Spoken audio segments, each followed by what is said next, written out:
can't wait for this next season. Yeah, I wish it was all in the book. I'm ready to do part 2 whenever they want. Congratulations on this book.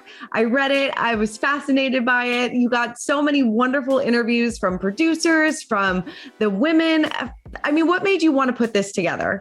Oh my goodness. I mean, talk about a dream come true. I have been a lifelong Housewives fan since the beginning, just lifelong. I mean, all 15 years of it. And it was just such an incredible opportunity to be able to talk to everyone and to be able to kind of combine these stories together and see all the variety of perspectives that they have. I mean, I was just absolutely thrilled by the opportunity. Definitely. So tell me, who didn't want to participate? Well, you know, I have to say that we got an incredible amount of people. I mean, I have 185 voices, I think, that I interviewed, over 500 hours of interviews, and nearly every housewife. I mean, so those, there were some who were even reluctant to participate in the beginning, but I got them in the end, you know.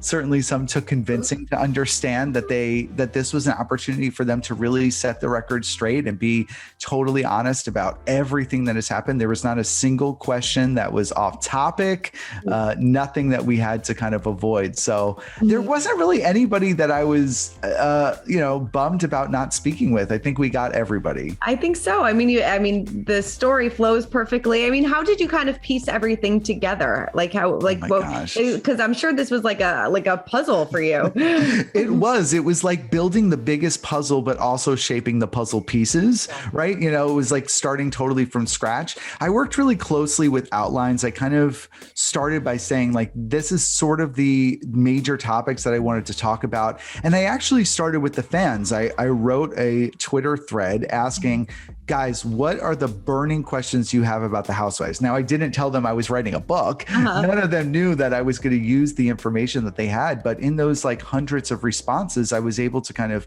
sift out all the things that people were really excited about and wanted to know the answers to. So I went in with all those burning Bravo questions. And really use those and that thread to shape the book moving forward. What was like the one burning Bravo question that people kept asking over and over again?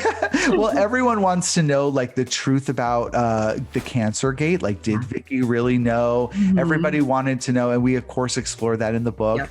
Everybody wants to know what really happened between Phaedra and Candy and that falling out. So that is in there as well. And people are always curious the real reasons why the women leave the show. And I think that you have a lot of perspectives in there from all ends. Yeah, no, totally. Out of all the confessions that were made in the book, which one kind of like surprised you the most or made your jaw drop? Well, there's something that happened in the Real Housewives of New Jersey that I had absolutely no idea about myself. And somebody like casually mentioned it in an interview. And I was like, what are you talking about? And then they were like, well, you're not allowed to know this. We're not supposed to talk about this. And then they told me a little bit about it. And then I continued to kind of explore and ask questions and uncovered this thing that, you know, normally nobody had been talking about. And we really talk about in the book. So it has to do with their trip to the Dominican Republic. And I'm so excited that it's in there. I think it's going to open a lot of people's eyes. Definitely. No, it definitely opened my eyes. Like I had no idea that like went down and everything like that. Yeah. It was wild. Yeah. In your opinion, what was the greatest Housewives feud of all time? Oh my goodness. I mean, for me, my instant off the top of my head is Bethenny and Jill. I mean, that was up until the point in the Housewives universe. That is one that I think, you know, we saw Kim by that point and Nene going through their battles in the beginning of the first season, and even Nene and Sheree. But for me, like Jill and Bethenny were so close. We saw that friendship really blossom on TV. So we were very invested in them as friends in season 1 and 2, and then to watch it fall apart in season 3. I mean, can't you think of right now, like Jill saying like, get a life or whatever on the phone. I have gotten a life, and Bethenny crying in the red dress outside by the car. I mean, it is just like, it is so heartbreaking to watch. And it is. I mean, they really, yeah. Go ahead. Sorry, no, go ahead. I was gonna say they really explore in the book, like, you know, the ripple effects that had. No, totally. But also a ripple effect. I think you say in the book that this kind of catapulted Bethenny into like Housewives All-Stars when the whole fallout with Jill happened, right? Yeah, for sure. I mean, she was in a place where I think the viewers really sided with her because Jill was going very hard on her. And I think even Andy says in the book, like, I told Jill, like, this is not a good idea, you know, and Jill really opens up about the fact that she felt that this was something that they would make up and move forward with. But Bethenny just wasn't interested by that point. Yeah, no. And it seems like the two still don't have any sort of friendship, especially after everything that happened at Bobby's funeral. Right. Yeah. They seem to just be in, I can't speak for them. Of course, I don't know behind the scenes, but they look like right now they're not necessarily close. Yeah. No. Is it true? So I think you say in the book, is it true that Andy didn't really want the Housewives when it was first pitched to him, like way back in the day? Like he was like, I'm a little on the fence about this. Yeah. I mean, it's crazy to think of what we know now. I wish we knew then, right? When you look back at it. But there were a lot of voices at Bravo who kind of were reluctant about things in the beginning. And Andy talks openly about having some bad decisions. He wasn't really interested in Bethenny. He wasn't really interested in Lisa Rinna. He thought that, like, I think he said that he thought that Beverly Hills was a bad idea. Like, people were like, well, we have Orange County. Is it too close? So there were a lot of times where he owns up to things that he, you know, looking back at it, was wrong about. No, and I love that he like admits to it though too, because he can, you know, I'm like this huge producer, but I can sometimes have a bad opinion. Right. I know. I kind of like that too. We're all human. We all, you know, make mistakes. No, totally. At least he listened to other people and they all went through. I mean, in your opinion, greatest housewife of all time and worst housewife of all time? Oh my goodness. I am not going to answer that question because I'm going to get murdered. But there are so many housewives who I've really loved. And that's the thing. I mean, I walked into this experience and being this sort of way is like, I understand how difficult it can be to be a housewife. Yeah. This is not an easy thing. I would never put myself on television for the court of public opinion to judge every single thing about me. No. So I really think they're all kind of superheroes, even the bad ones or the ones that people didn't really like or didn't have long runs on the show. I've always really appreciated because it is not easy to do. No. And I love what Cynthia says that like there's no fame like housewife fame. Like that's so true because it's not an easy job. It's not easy to like let your entire life out there for people to judge and make comments, and then you're constantly fighting with other women. It's not easy. It takes an emotional toll. It does. And what they didn't realize is that, like, when you're on reality TV, you're in people's houses and we think that we know everything about you. We think we're seeing everything about you. And of course, we're only seeing a small portion. They film so many hours of footage. There's only so much that can make it on, just like the 500 hours of audio that I had. Only some of it made it into the book. You know, too. But I think it's so fascinating how the fans really think they know these women. And I'm hopeful when they read the book, they'll learn things about them that they never knew. So let's go back to the beginning with, you know, OC. They kicked it off, but it was really like Tamra that kind of changed the outlook on Housewives because she came in and she understood the assignment pretty much. Yeah, she wrote the assignment. Yeah. Everybody says, including Douglas Ross and Alex Baskin, the two producers at Evolution, and Scott Dunlop, who was the first producer who started The Real Housewives of Orange County. They all talk about the fact that Tamra was the first housewife to have an opinion about the other housewives, and that she really stirred things up by even saying, like, I don't really like Gina. And I, you know, like, oh, I'm a better, you know, she's being running off her mouth, being like, I'm a better real estate agent than Gina is. And nobody had conflict before. They had all just kind of been existing in the same space and being very polite to one another. And that changed everything. I mean, that just, of course, we love the show because it's all about these women living their lives and going through conflict and having resolution. Yeah. Was it a mistake to let Vicki and Tamra go? I mean, you can judge that from yourself. The way producers talk about it, they feel pretty justified by the decisions, although it's interesting to see how some thought one way and others thought the other.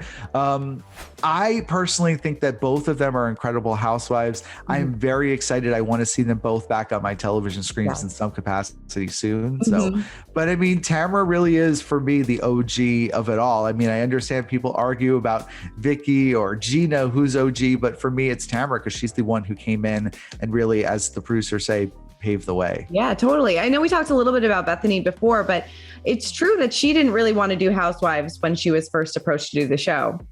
Yeah, I mean, that's talked about in the book as well. And they kind of, they didn't really want her either. She had been on Celebrity Apprentice, and it was this idea about, what is it going to be a shark jump moment to have another reality star on the show? But, I think we can all agree that Bethenny really it was such a lightning rod that first season and remained all the time that she was on the show, even when she left and came back, just like such dynamic television. She works, I think, she's a great reality star, and I think she's incredible in an ensemble. Yes. So did she set up the woman to kiss Tom at the Regency? I mean, I don't know. I mean, I don't have the answer to that question. You can read what other people think about it. I kind of listen, I am one of those people who just believes that people inherently are good, that, we like to think as fans that housewives are behind the scenes stirring a cauldron, being like, I'm going to get her. I just don't think that's the way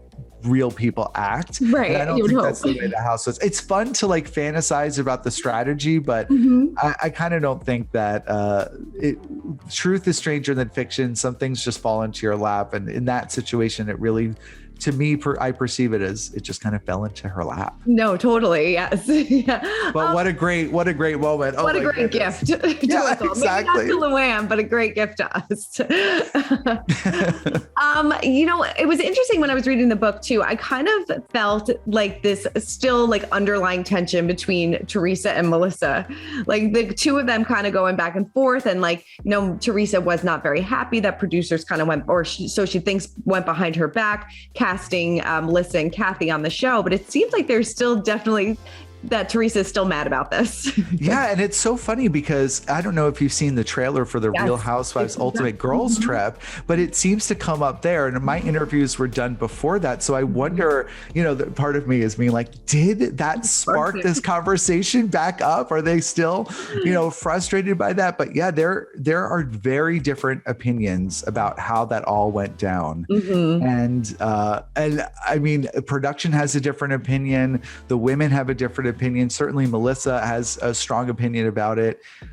I don't really know. And again, I love that this book is filled with a lot of feelings, and the facts are kind of in the midst there. Yeah. I mean, why do you think Teresa did not want her family on the show?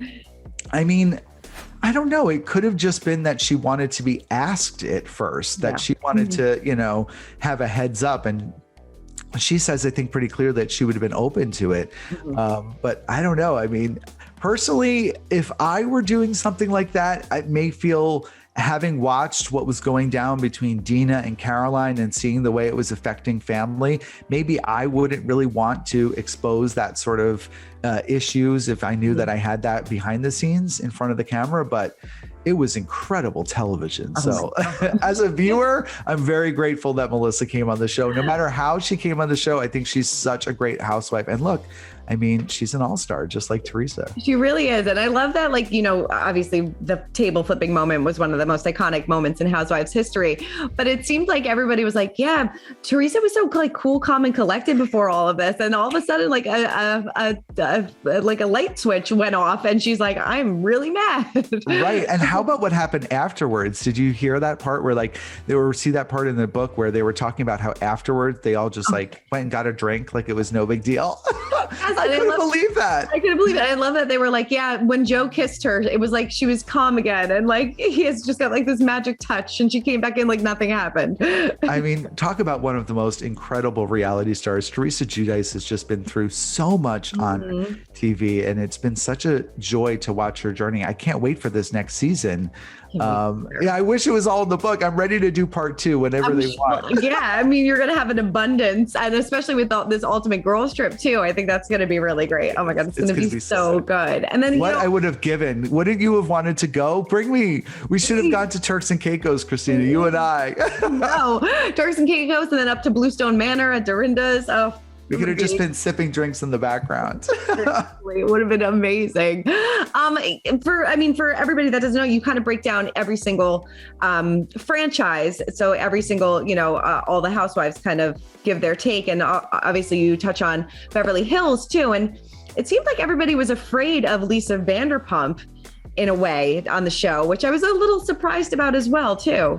Yeah, I was surprised about that too, because of course, if you meet Lisa Vanderpump and talk to her, she's incredibly generous and kind and loving. But they had a different experience with her and really perceived her to be somebody who behind the scenes was maybe, like Kyle said on the show, what was it, like playing chess with Bobby Fischer? Right. So, that's explored throughout. And of course, Lisa has a voice in there defending herself, and she stays strong to the fact that she wasn't doing those things. And again, it is for the viewers. This is like a living confessional. Andy, I think, called it a living reunion. It's more like a living confessional because everyone is really in there telling their sides, and it is up for the viewers to choose where they still stand. Right. Yeah, no, that's so true. But it seemed, do you think that Lisa Vanderpump should come back? Do you miss her on the show? I miss everyone when they leave. I'm one of those people who's like, bring Alex McCord back. I don't know how, I know she's living in Australia. She's become a psychologist. Or has her degree in psychology. She's doing incredible things. Bring her back. I want them all back. Yeah. I get very nostalgic for everyone. And it's funny because I think Housewives fans are the same way.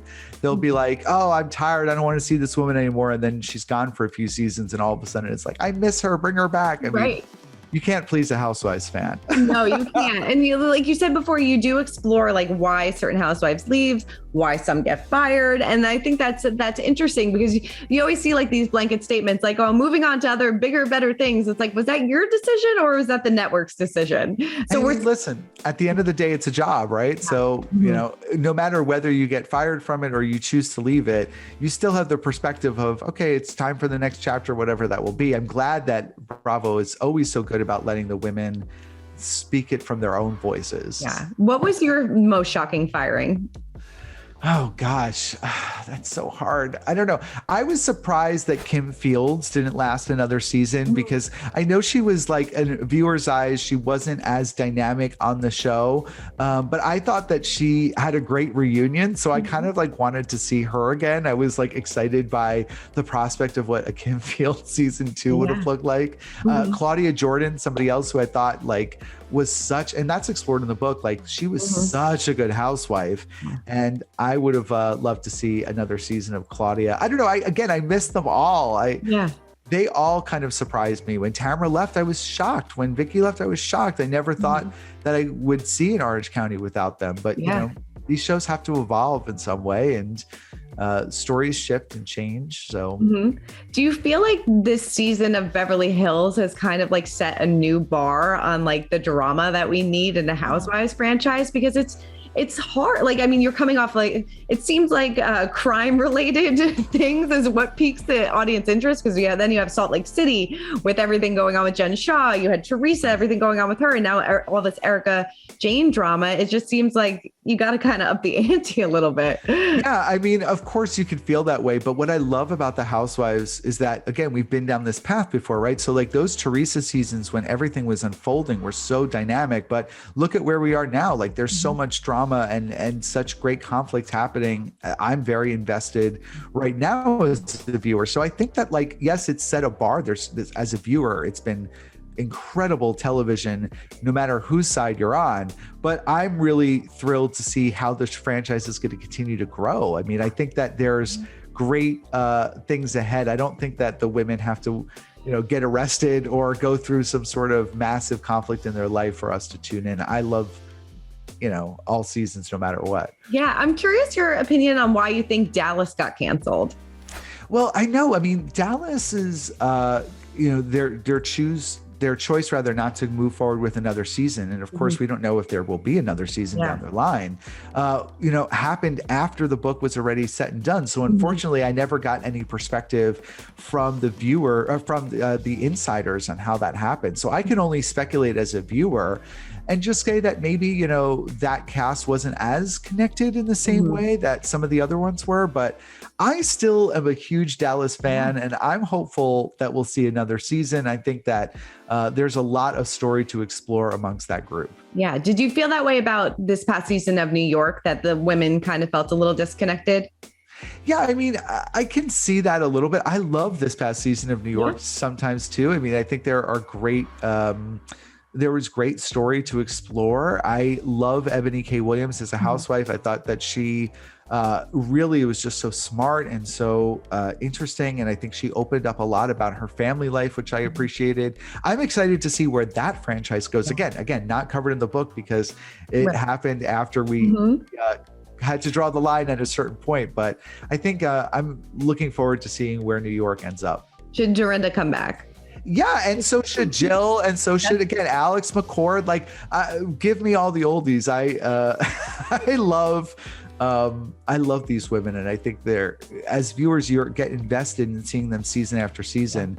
I just hope that Housewives fans, and I speak very openly to the fandom here, Christina, I hope that Housewives fans are a little less short-sighted with their opinions, because I think sometimes they can be very like frustrated in the moment and say things very loudly. And I wish that they took a bit of a step back sometimes and saw, and I'm hopeful that the book will get them there and really see that everybody has a part to play. Totally. Sometimes people have bad seasons and you just have to stick with them. You know, redemption's an important part. It really is. And you know what was interesting tidbit from Andy in the book was how he opened up so much about his relationship with Nene and how upset he was when that took a turn after she left and kind of called out Bravo producers and things like that. And it seems like that really kind of stung him, seeing their relationship kind of fizzle out.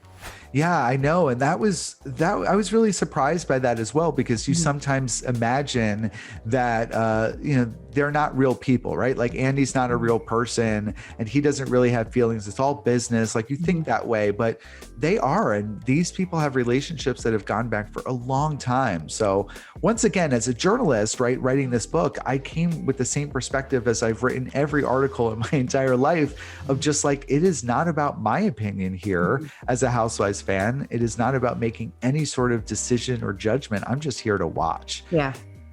Totally. And is it true? I don't remember if it was Andy that said it or Teresa said it, that Teresa made Andy famous because after the whole reunion fight, people like started recognizing him, right? Oh God, it could have been.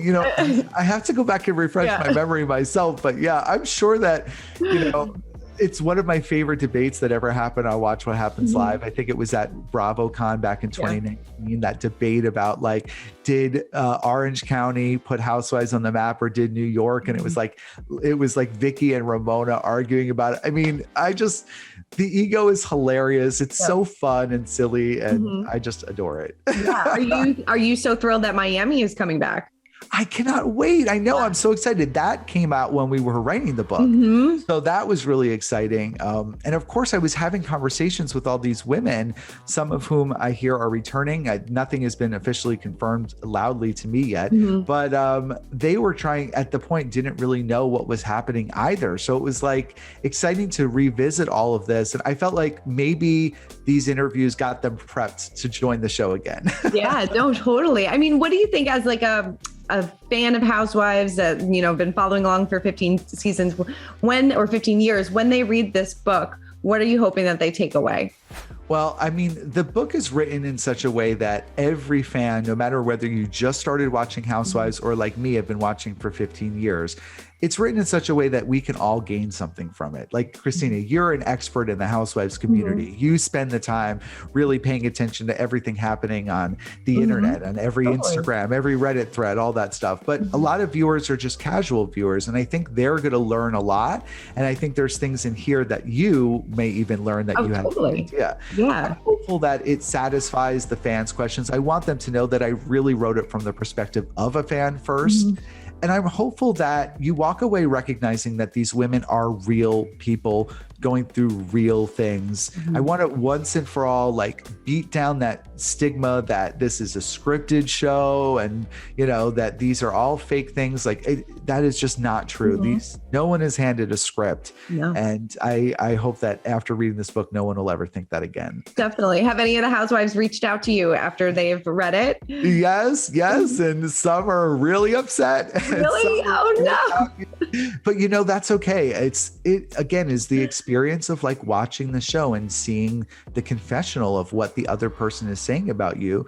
Some people are a bit perturbed about the things that have been said about them behind the scenes. Yeah. Oh man, can you tell me anybody that's I can't. I don't want to get them in more trouble. I'm sure they'll tell you. I'm sure they will let it be known. I'm sure. No one seems to be holding a grudge. I think they've been through this long enough that they understand that. And quite frankly, like, who knows, maybe some of this will inspire some conflict on the show. And like that for me will be, as a Housewives fan, like the ultimate pinch me moment. You know what I mean? Like if any of them are disagreeing about things, I would gag. Well, it seems like it's going to happen on Ultimate Girls Trip. So right. I know.